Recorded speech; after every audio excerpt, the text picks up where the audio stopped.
Good morning, ladies and gentlemen. We welcome you here in the name of the Lord.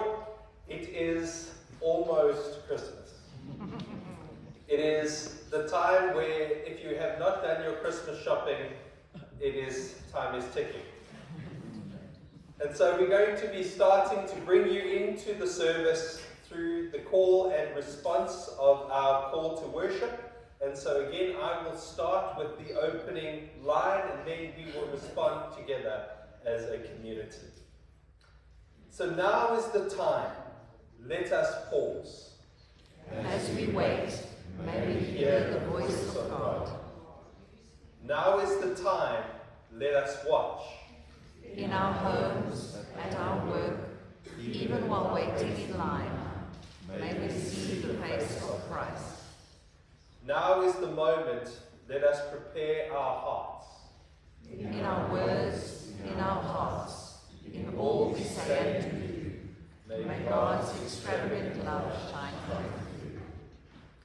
We're now going to continue with worship through the singing of Come Thou Long Expected Jesus.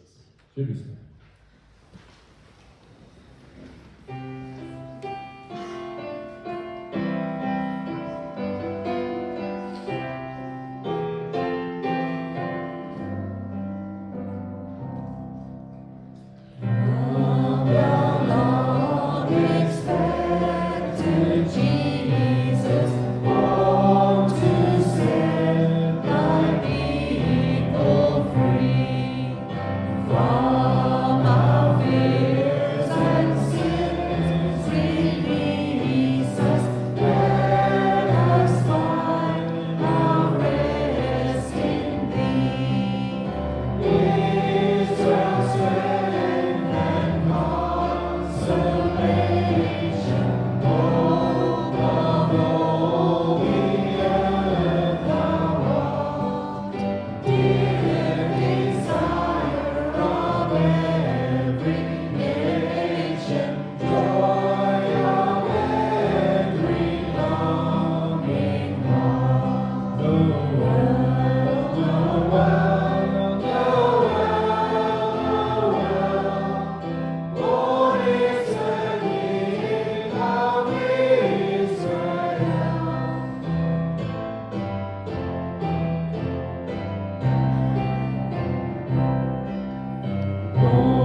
Ladies and gentlemen, you may be seated.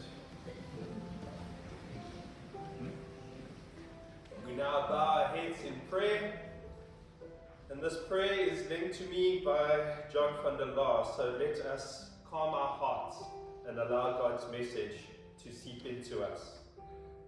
Our world carries the scars of the way we live Jesus, the preferential treatment given to the few who are wealthy and powerful and famous, leaves the rest ignored and neglected, the desperate quest for more, leaves us all feeling less, enjoying less, the self-protective aggression we embrace to feel safe, leaves us and others wounded and frightened, the apathetic disregard for the suffering, the grieving, the dying, leaves us disconnected from our own humanity, from our ability to feel and to care. We need our world turned upside down, Jesus. We need our self-importance and self-sufficiency to be undermined. We need a new way of being that is built on a new set of values. Humble the powerful, exalt the humble, we pray. Fill the hungry with good things, and keep the satisfied from taking even more. Give us the wisdom to let a child lead us into a world of justice and love, into the joy of sacrifice and service and simplicity. O come, Emmanuel, and ransom your captive people. Amen. We're now going to ask Tracy to come and light the Advent candle and to lead us in that liturgy.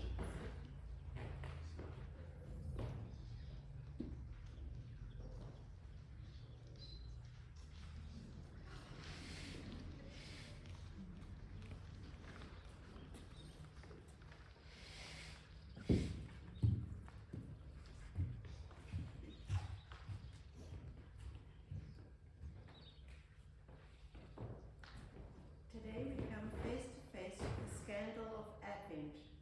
Mary, the unmarried mother, God incarnate growing in Mary's womb as a vulnerable baby, Joseph contemplating leaving Mary because of her pregnancy, God's love at work in ways that society and propriety could not understand, God calling Mary and Joseph to faithfulness, despite the fear of disgrace. With Mary and Joseph, we choose to wait, watch, and listen for the way of love instead of responding in fear to the world's judgment. We light this candle of love as a sign of our faithfulness as we seek, find, and follow Emmanuel, God with us.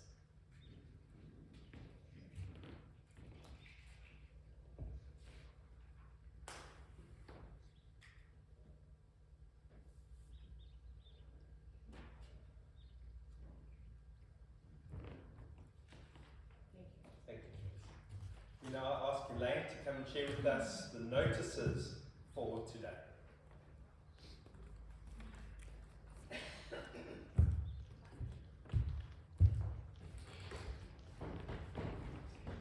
morning, everybody. Good morning. Do we have any visitors with us today? Everybody been here before? Ah, there we go. Rod, Isaac, somebody. Thank you. Isaac's just going to give you a welcome little notification. Just put up your hand again. There you go. Thank you. Welcome to our service, and we hope that you find this very pleasant and friendly and warm experience for you today. just to tell you, and this normally happens at the end, but our coffee person did arrive this morning. I was panicking. But we do serve coffee afterwards in the hall with the most delicious biscuits. They've started making more chocolate chip cookies because they know I keep one for myself. So, yeah, please join us for coffee afterwards in the hall. Just to remind you that the Christmas Eve service collection goes to the Methodist Homes for the Children. Then get out your iPads or whatever you keep your diaries on these days. Here are the dates for this next coming week. Christmas Eve, we have a service at 11 o'clock. Christmas Day, our service is at the normal time, 9 o'clock. Our Sunday service on the 28th of December is at 9 o'clock. And then we have a communion service on the 4th of January, also at 9 o'clock. So the office is closed as from the 24th of December and it's open on the 8th of January. However, if you do have any needs for any prayer or counselling or visitations, you can contact Vuyelwa and we will make arrangements for that to happen. Then our birthdays. Quite a few.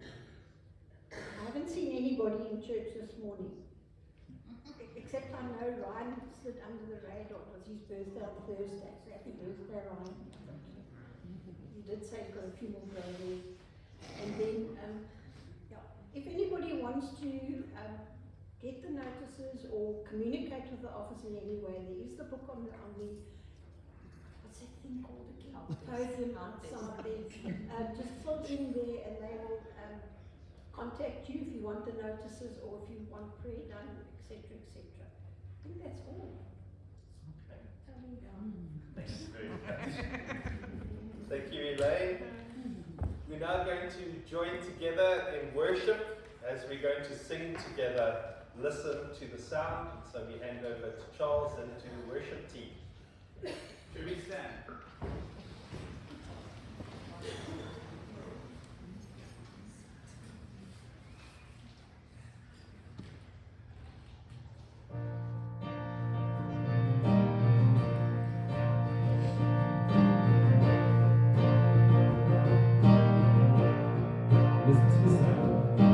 Listen to the sound of the angels singing their gospel song. Listen to the joyful news they bring in. Jesus has come. Glory to God in the highest heaven. Peace on the earth. Hope is rising, fear subsiding, when the song is heard. So let your gospel song be heard. Raise your voice in all the earth. Join the angels singing glory. Let your festive anthem sound. Hope and joy and peace around as we sing the Christmas story.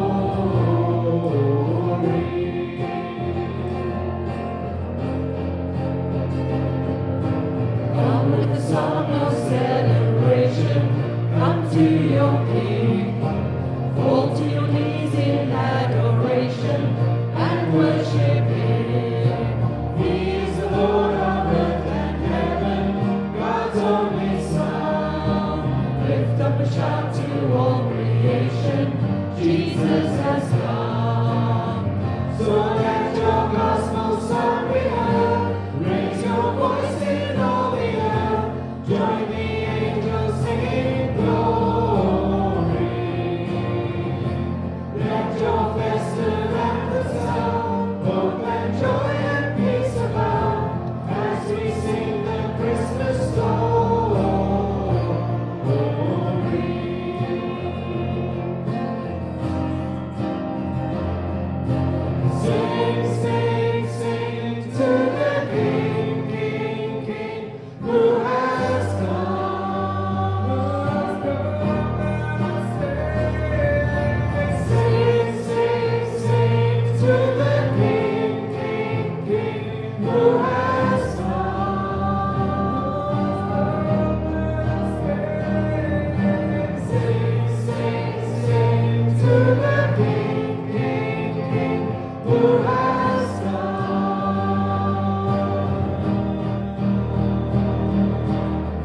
So let your gospel song be heard. Raise your voice in all the earth. Join the angels singing glory.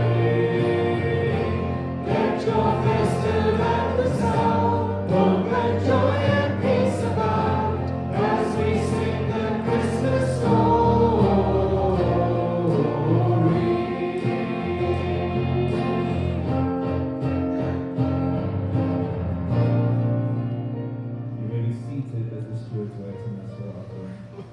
For those of you that weren't here last week, we're doing a slightly different version of Silent Night with a bit of a pause. So just a reminder on the end of lines 3 and 5, there's a pause before you sing the next part.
Dear Lord, we celebrate Emmanuel, God with us.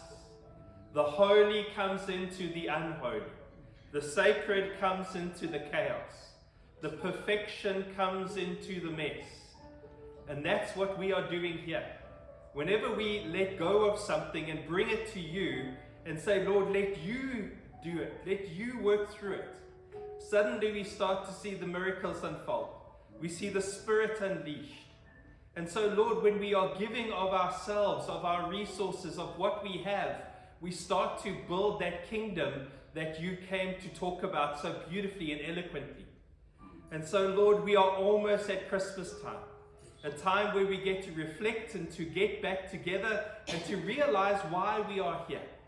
And so, Lord, whatever we have to give, make us aware of it. Convict us. Make us deliberate and intentional about using what we have so that we might bring your story into the world. Christmas is not for us, O Lord. We have discovered you. It is for all the others that are suffering and in the dark. May we use these your gifts so that that light might come into the darkness. Amen. Amen.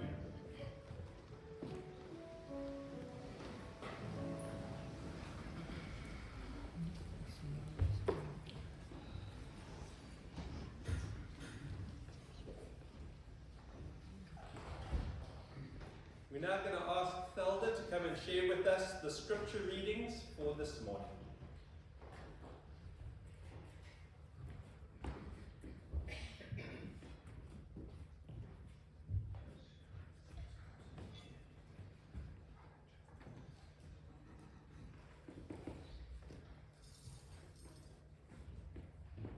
Good morning. Our first reading is from Isaiah 7, verses 10 to 16. Again, the Lord spoke to Ahaz. Ask the Lord your God for a sign, whether in the deepest depths or in the highest heights. And Ahaz said, I will not ask. I will not put the Lord to the test. Then Isaiah said, Hear now, you house of David. Is it not enough to try the patience of men? Will you try the patience of my God also? Therefore, the Lord himself will give you a sign. The virgin will be with child and will give birth to a son, and you will call him Emmanuel. He will eat curds and honey when he knows enough to reject the wrong and choose the right. But before the boy knows enough to reject the wrong and choose the right, the land of the two kings you dread will be laid to waste. Our next reading is from Matthew 1, verses 18 to 25. This is how the birth of Jesus Christ came about. His mother, Mary, was pledged to be married to Joseph. But before they came together, she was found to be with child through the Holy Spirit. Because Joseph, her husband, was a righteous man and did not want to expose her to public disgrace, he had in mind to divorce her quietly. But after he had considered this, an angel of the Lord appeared to him in a dream and said, Joseph, son of David, do not be afraid to take Mary home as your wife, because what is conceived in her is from the Holy Spirit. She will give birth to a son, and you are to give him the name Jesus, because he will save his people from their sins. All this took place to fulfill what the Lord had said through the prophet. The virgin will be with child and will give birth to a son, and they will call him Emmanuel, which means God with us. When Joseph woke up, he did what the angel of the Lord had commanded him and took Mary home as his wife. But he had no union with her until she gave birth to a son, and he gave him the name Jesus. Hear the word of the Lord. Thanks be to God. Amen.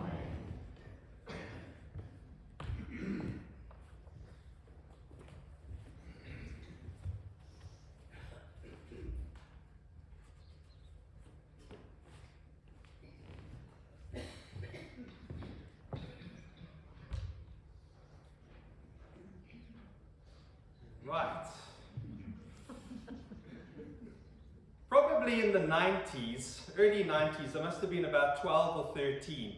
This part of the year was the most ridiculous, best time of my life. And one of the things that I really enjoyed doing, and you can call me a nerd for this, and I'm quite happy to be called that, was to wait at the post box for Christmas cards. Now, there are some younger people here who have no idea what I am talking about. But in the 90s, that's what we used to do. We used to send each other Christmas cards. And it was fantastic. My sister and I would alternate to go down to the post box and wait for the postman, who would actually bring our letters when they were supposed to come. Again, if you're young enough, you have no idea of what I'm talking about. But when we got these envelopes, it was wonderful. So if there were South African envelopes, they were a bit boring. I mean, you know, it was a South African stamp. We've seen them all before. But it was wonderful to see who had sent us this Christmas card. Now, in our lounge, we would always have that string that went across. Can you remember those? And you would get your Christmas card and you would read it and you'd see who it was from, and then you'd shout to mom and dad, it's from so-and-so, and then you would peg it up on this line. And as we got closer and closer to Christmas, it became more and more chaotic on this line. But there was always the time where you saw a postage stamp from overseas. That was the day. And either from Australia or Canada or the UK or the US, and then we would steal the stamps, and between my sister and I, we'd have to share them. But it wasn't just the post, it wasn't just the stamp. It was very much the cards. And on the cards, there was always the boring Christmas tree, and everyone's seen that. Then, especially when it came from overseas, they would have these winterscapes with snow and all these kinds of things, and we would have no idea what on earth was going on, but such as it was. But then you would always have the nativity scene. The nativity scene was the thing that always intrigued me. It was always beautifully painted. But you would see this serene, calm, idyllic picture of what happened for Christmas morning. We would always have Mary, not a hair out of place. Everything ironed, everything absolutely perfect. We would see the animals. I've never seen animals that clean. It was obviously like they had been cleaned just before the painter took the painting. We would have the shepherds always in the same position, slightly kneeling, but very concerned about this child. We would have Joseph. Joseph never touched that child in all of the Christmas cards that I'd seen. And so I often tell Tracy, but Joseph didn't have to carry Jesus, and that would lead me into deeper trouble. But we look at that scene, and it is so theologically incorrect, it is astounding. Now, I have had the privilege of being in the theatre when both of my children came into this world. And for those of you who have seen birth, there is a reason it is called labor. There is blood, sweat, and tears that goes into that moment. Now, there are so many things wrong with that theological image of everything is calm, everything is serene, everything is idyllic, because it started in the most frustrating way possible. Mary and Joseph are coming to the birthplace of Joseph. Bethlehem is where the family came from. The Romans wanted to tax them more heavily. So the Romans said, come back to your family's birthplace so that we can count you, so that we can make sure that we tax you to the point where you will just give up. That was the starting point of the holy story of Jesus' birth. And here is a woman who is heavily pregnant, that is having to make this journey, and we always see her with the donkey. There is no mention of a donkey. We assume that she walked.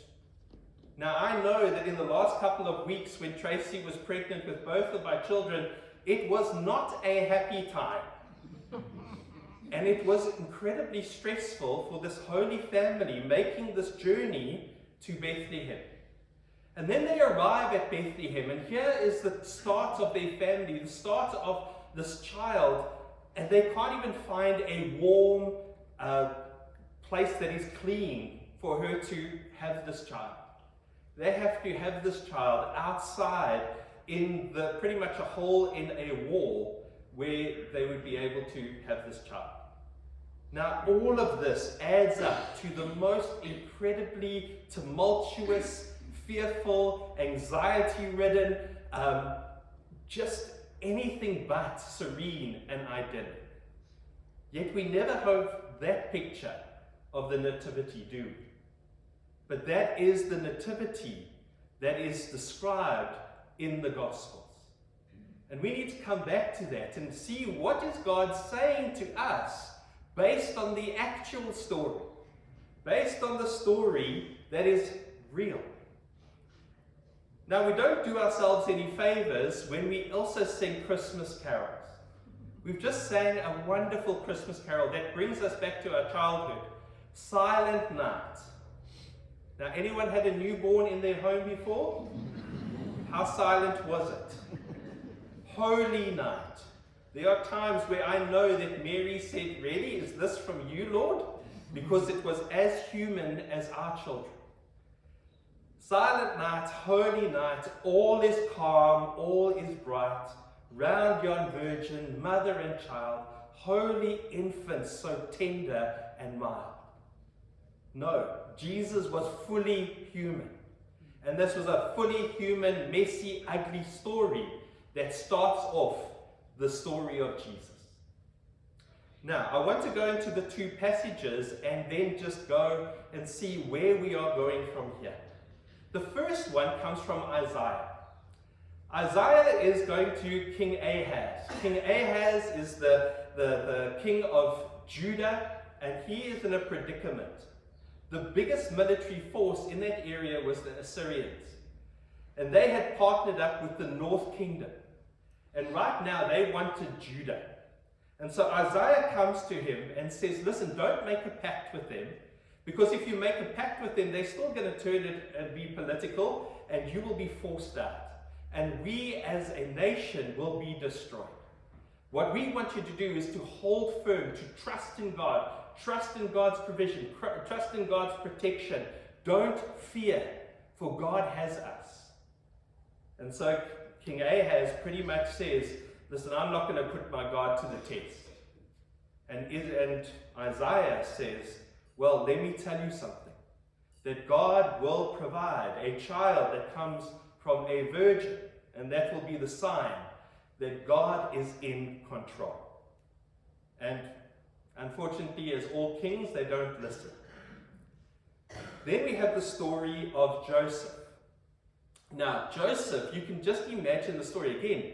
This is anything but an idyllic, serene, beautiful fairy tale. Because Joseph has seen this wonderful young woman. Now, it's probably been an arranged marriage. Families got together, decided who was going to marry who. But as Joseph enters the picture and meets this woman who would become his wife, he hears that she's pregnant.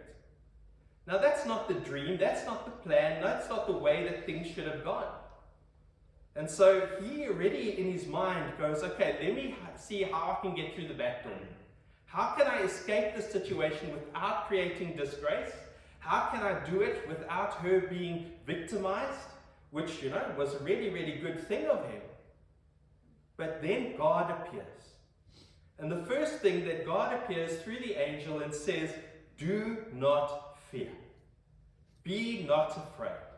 And then he tells the whole story about what is happening inside of Mary and who he would be the father of. And already you can just imagine, this is still not my plan, this is still not my dream, this is not what I wanted, but I am going to go through this. I'm going to step out in faith and trust God that he will do what he has promised to do. Two very different outcomes to two very different interventions. Now, we're sitting here in 2025. Do any of us experience fear? Sounds very quiet. No one here. We are all strong in our faith. We are afraid of nothing. God is for us, and who can be against us? Anyone here live with fear, anxiety, frustration, uncertainty? All of us have stories of all of those things.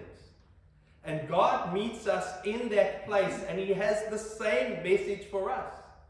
He tells King Ahaz, a child will come from a virgin, and he will be Emmanuel, God with us. Goes to Joseph, and he says, do not fear, for a child will come from this virgin, and he will be Emmanuel, God with us. And he comes to us in our fear and our anxiety and our tumultuousness, and he says, Emmanuel, God with us. That is the key. That is the way forward. That is the hope. That is the peace. That is the contentment in this world. That God is with us through Jesus Christ. And that is the good news of Christmas. And so often we get distracted, don't we? What on earth is Christmas, and how on earth does it deal with our fears? There is one Christmas carol that is theologically correct, and that is Little Town of Bethlehem. And it says, the hopes and fears of all the years are met in thee tonight. The hopes and fears of everything that was previous, everything that is now, everything that will be in the future is made certain through Jesus Christ. And when we sing that, I hope that you take that line and you sing it out with 100% certainty. That the hopes and fears of all the years were met in Emmanuel, in Jesus Christ, the moment he was born. Now, there are two strategies that we're going to look at when it comes to fear, and what the story of Emmanuel gives us as a recipe to deal with fear. Now, when King Ahaz hears about this Emmanuel, this child that will be born from a virgin mother, it takes another 700 years before Jesus is born. So it was of no use to him 700 years ago, was it? But the wonderful thing about history is it's not actually 700 years, because Jesus was still God with us, even in that time. But we here, 2,000 years later, are very, very clear in terms of who Jesus was and what Jesus did and what he stood for and how we follow him. And so it gives us very clear certainty as to how we need to engage with Jesus. But what was really important is that as the Israelites, as the Jewish nation were sitting in AD 0, they were going back to the scriptures and going, Rome is going to kill us. Rome is going to tax us to death. Rome is going to kill any kind of future that we have with our families, with the people that we love. Where do we find our hope? Where do we find our peace? Where do we find our way forward? And so they went into the scriptures and they found Isaiah.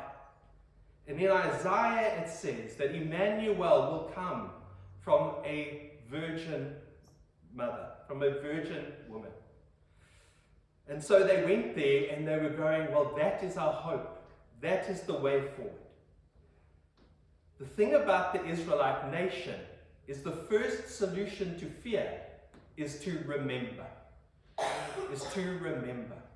One of the biggest things that God says to the Israelites is remember. Remember.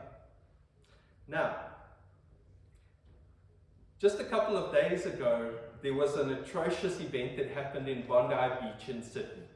Has everyone heard of it? They were celebrating Hanukkah, and on the beach in Bondi Beach in Australia, probably one of the safest countries in the world, there was a terrorist attack on them. And you know what that community did straight after that terrorist attack? They didn't splinter. They didn't go off to different places and go and hide in fear. They got together and they remembered where they came from. They remembered Hanukkah, which is when the Maccabees protected Jerusalem from the invaders. And they remembered that God was with them, God was faithful, God protected them and brought them through, that 2,000 years later they could celebrate Hanukkah. Every Passover they get together, they eat together, and part of that meal together is to go through exactly what God was doing while they were being oppressed. While they were slaves in Egypt, God was making a way. Suddenly God takes them out of Egypt and to the Red Sea, and God made a way. And God takes them through the Red Sea and into the wilderness, and God made a way. And God takes them from the wilderness into the promised land, and God made a way. And God took us through World War II, where we experienced the Holocaust, and God made a way. We remember that God is faithful, God is consistent, God provides, God protects, God is the one who gives us a future. And so for us as Christians, do we do the same thing? Because isn't that what Christmas is? We remember. We remember what God has done in our lives. We remember what God has done in the generations before us. We remember that God has brought the church to this point where we can sit here without any fear and we can praise the name of Jesus Christ. It is because of God's faithfulness, God's protection, God's provision that we are able to be here and to be able to embrace and experience Jesus Christ and to be able to celebrate what he has done. Now in this church, 31 years ago is when it was established. Am I right? Anyone get it wrong? All right, so 31 years of faithfulness. Now the people have changed. And it's actually quite a weird one because I have a very good friend here who was with me when I started at this church. And I was here for a couple of years, and then I went wandering off to a different church, and now I come back, and God has been faithful. The faces are quite different. Some of them are quite the same. But the truth is that God has been faithful to this congregation. And if we search the face of Jesus, if we search the message of Jesus, if we look for the spirit and the heart of Jesus, this church will continue to live. This church will start to grow. This church will be in touch with Jesus and its holy mission. And when we live out the mission of Jesus, we will be healthy. And so we know that God has been before today, and that God has been faithful, and God has provided, and God has protected, and has brought us to this moment. Now, a couple of years ago, in 2020, we had Christmas in a very different way. And I remember when I was ministering at St. Mark's, we could not really be close to each other, and we had to have something like 50 people in the congregation in the first service, 50 in the second service, 50 in the third service. Everyone had to be pretty much removed. Certain people that were vulnerable weren't allowed to come to church. And so what we asked the people of the congregation to do was to take the photographs of the previous Christmases that they had together, because again, for those of you that are younger, we used to take photographs everywhere. Oh yes, you guys do it too. It just never became a photo. It is always stuck in a device. So we asked them to print out those photos and to put them on the Christmas tree. And it was wonderful to see how that community reacted when they took out the old photos from the 70s, from the 80s, from the 90s, from the early 2000s, and they came and put it on the tree. And they realized that some of the people that were in the photos were there no more. Some of the people that were in the photos had immigrated. Some of the people in the photos had a breakdown in relationship and we never saw them again. But we remember that part of the history of us was them. And that we are all tied to that long tradition. We are all tied to the memories, and we are who we are because of where we were. And so they put up those photos, and we took a photo of that photo and we put it on the big screen and said, this is not just the congregation. This is the congregation, and that is the congregation. And we need to remember that we are part of a history, part of the past, but we are also part of the future. And so what is God telling us today? One of the things that I want to encourage you and challenge you to do at your Christmas meal is to share the memories. There are going to be empty spaces at your table, will there? People who are no longer there. People who are in foreign countries.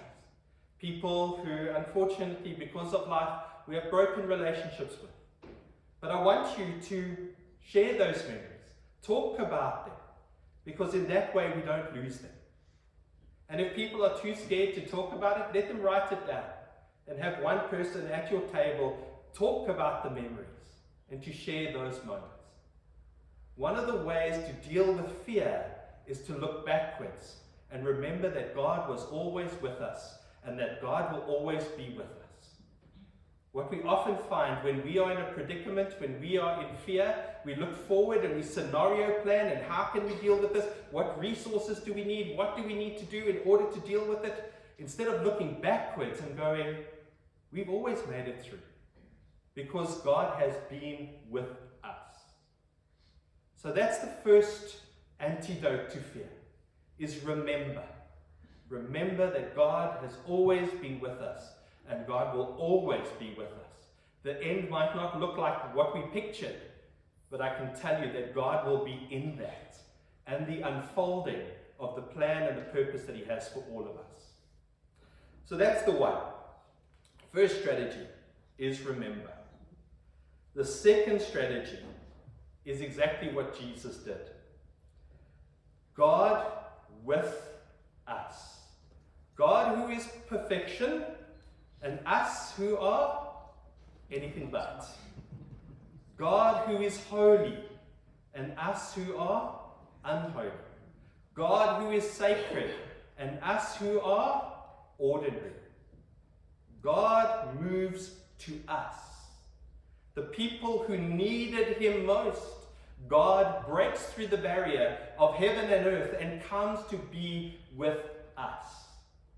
And not just above us in a castle. I always go, why, God, why did you choose to come to a teenage girl? A brown-skinned teenage girl in a part of the world that had no power. Why did you choose that? Makes it very hard for us to recognize Him as the King, the Prince of Peace. Why did God not just teleport Him on a beautiful white cloud down onto earth with a beautiful crown onto a palace, and then everyone knows that's the King, that's the Messiah, that's the Son of God? Why did He choose this situation? And again, holy into unholy, perfect into imperfect, sacred into ordinary. That is God with us. And now I'm going to say something. Ladies and gentlemen, we are in a sacred space. We are in a holy space. We are in a space where we can feel the power, the impact, the purity of God in the places we are. When we sing together, there is something sacred and holy and otherworldly when we are together. Now, is Christmas here amongst the holy? Or is Christmas somewhere else? A couple of years ago, I did a talk to Marsh Memorial Homes. Every month I would go to Marsh Memorial Homes, and if you don't know what Marsh Memorial Homes is, it is a home for young people who have either been abandoned by their parents, or their parents have passed away, or their parents are not capable of looking after them. And they get put in a home. And then on Sundays, they have a church service. Now, let me tell you about this church service. It is absolute chaos. Okay? Here are about 80 young people that have just been let loose with one person leading them in some kind of service. There is jumping on the pews. They have a couple of minders or carers that are there, but they can do absolutely nothing. So what I figured out is I'm just going to play music. And they are going to dance because they can dance better than I can ever dance. And for about half an hour, we would just play praise songs, and they would dance, and they would sing, and they would shout.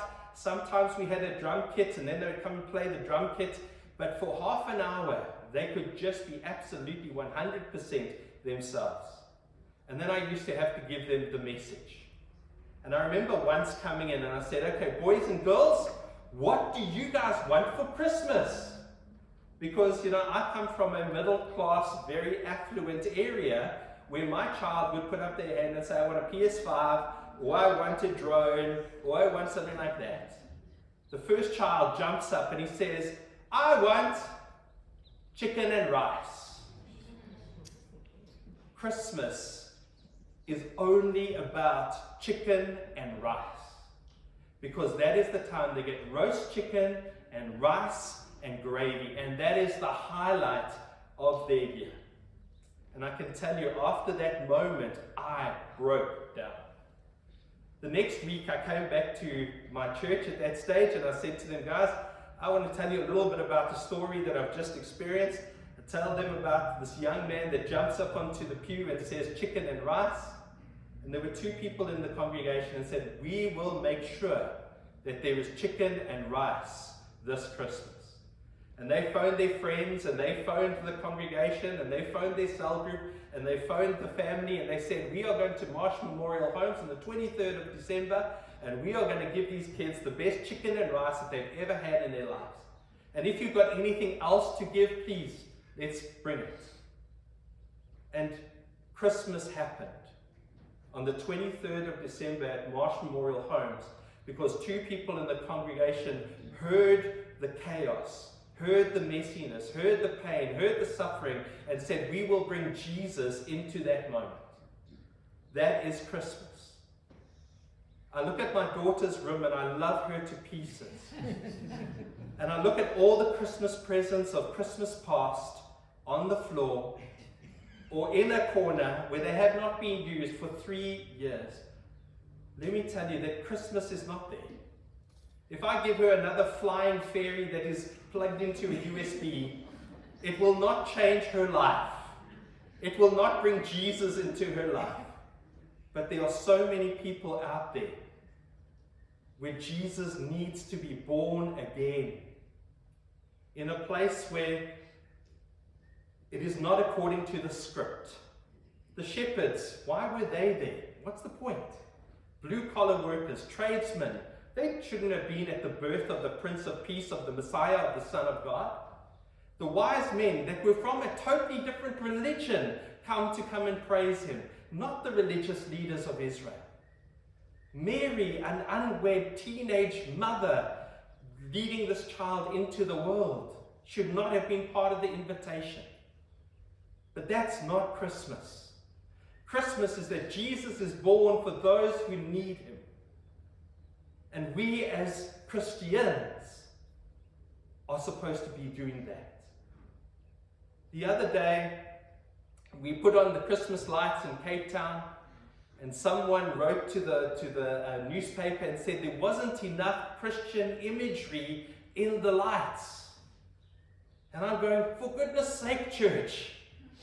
Christmas is not a marketing campaign to bring people to church.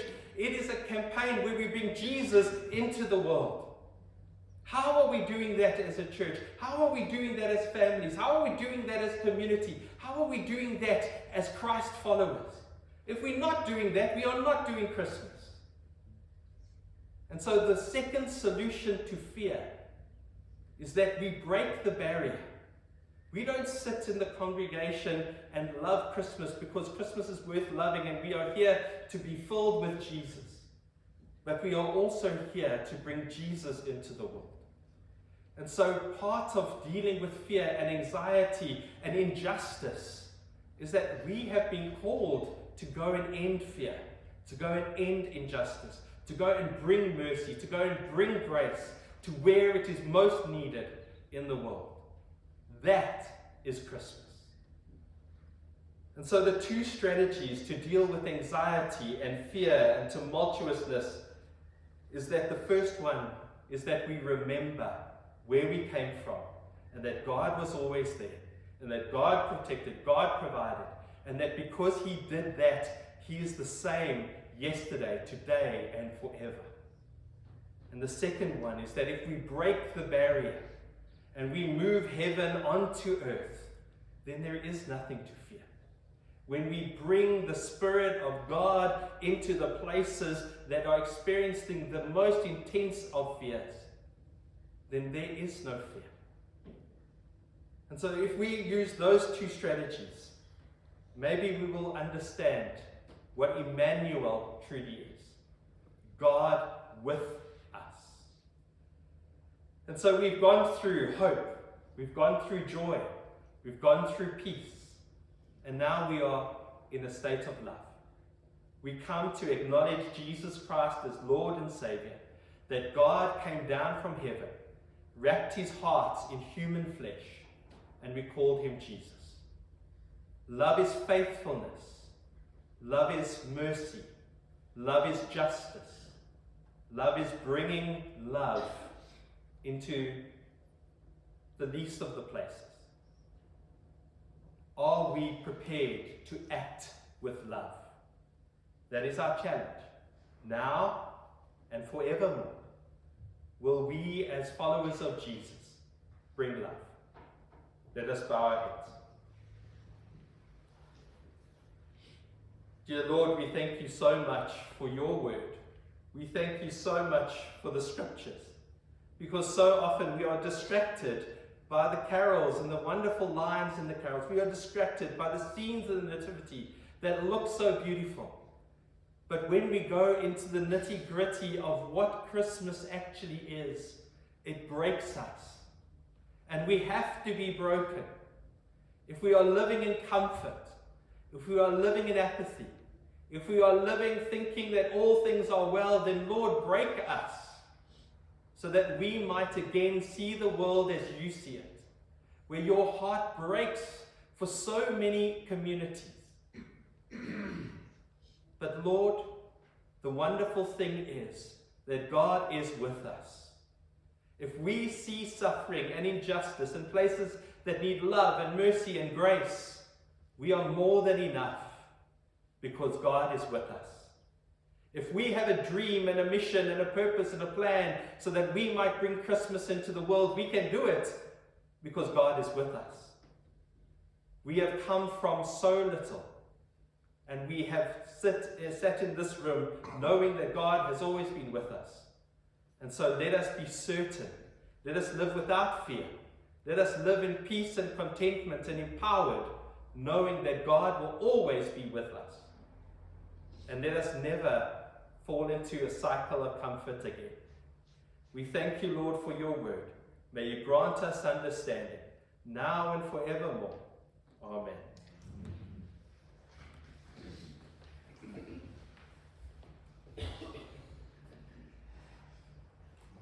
So now we're going to call our worship team up to come and share with us, and they will be singing.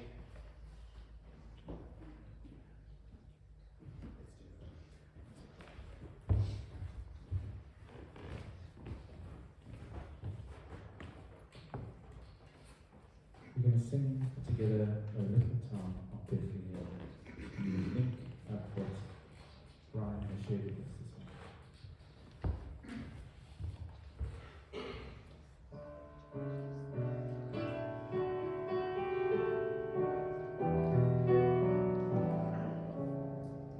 this morning.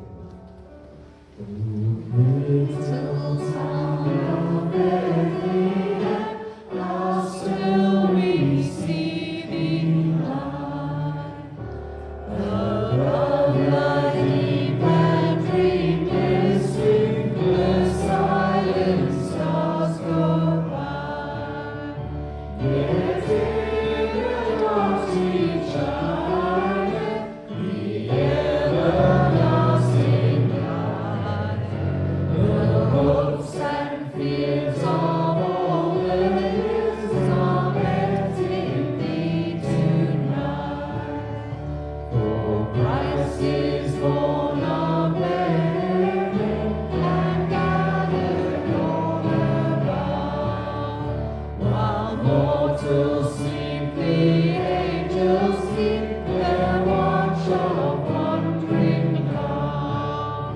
For morning stars together proclaim the holy birth, and praises sing to God the King, and peace to men on earth.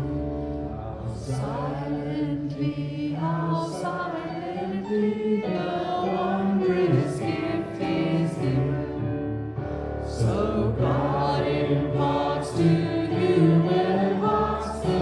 blessings of His hand.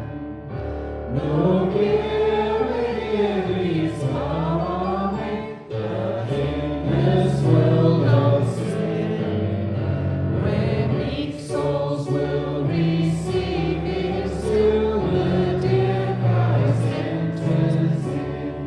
O holy child of Bethlehem, descend to us, we pray. Cast out our sin and enter in, be born in us today. We hear the Christmas angels, the great glad tidings tell. Oh, come to us, abide with us, our Lord Emmanuel.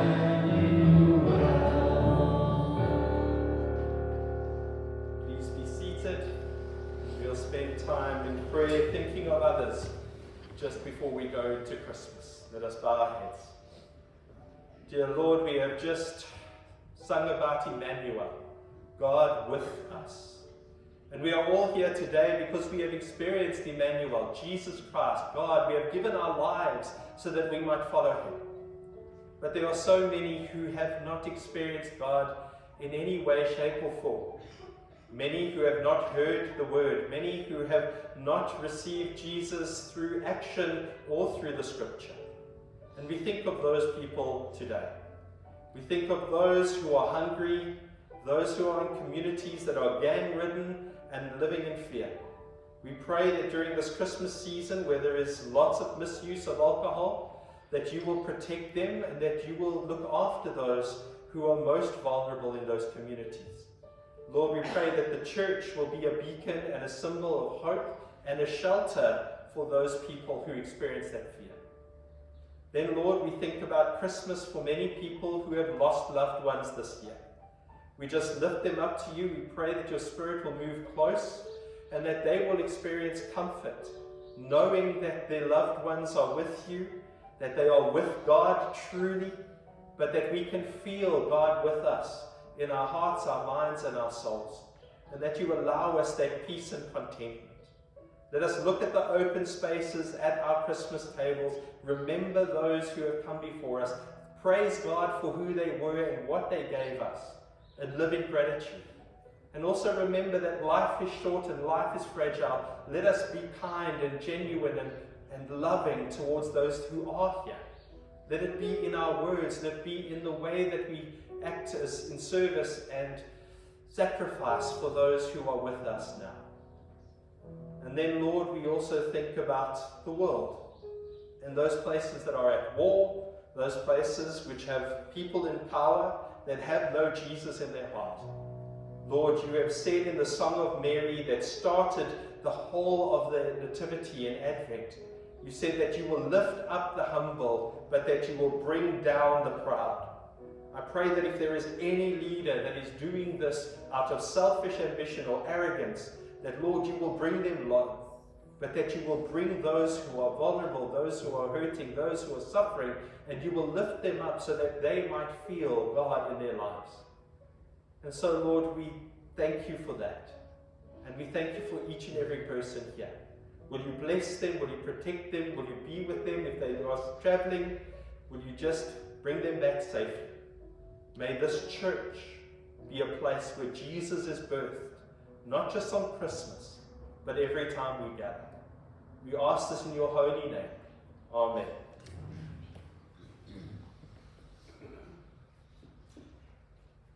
Our closing song is Go Tell It on the Mountains. And so if you have experienced Jesus in your life, don't keep it a secret. Let us go into the world and let us bring Christ with us. Should we stand?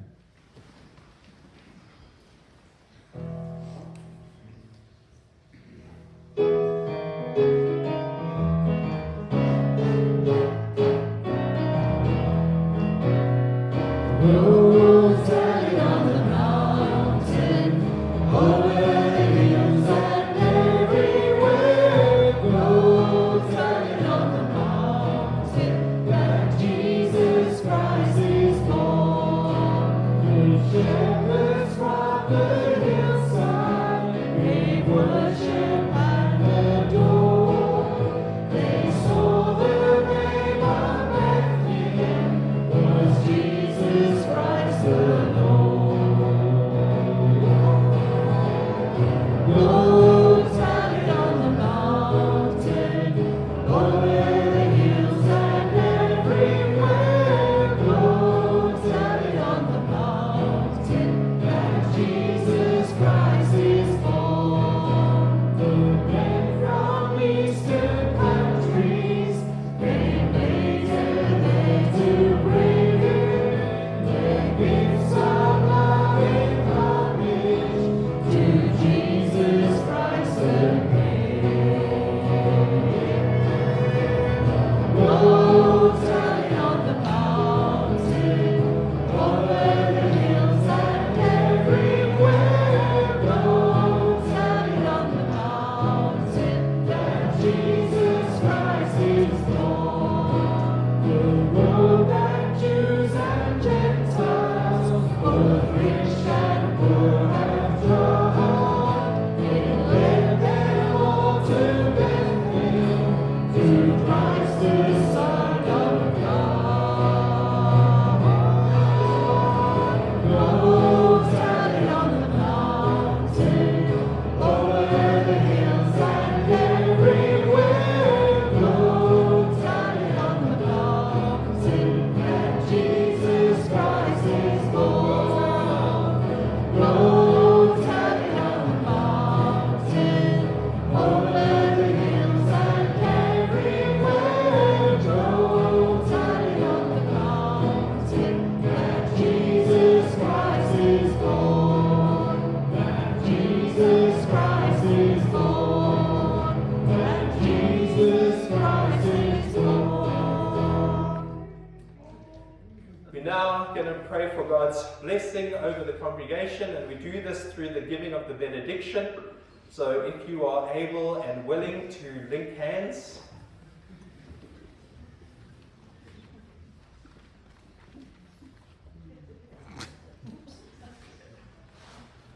And now, may the grace of our Lord Jesus Christ, the love of God, and the fellowship of the Holy Spirit be with us all, now and forevermore.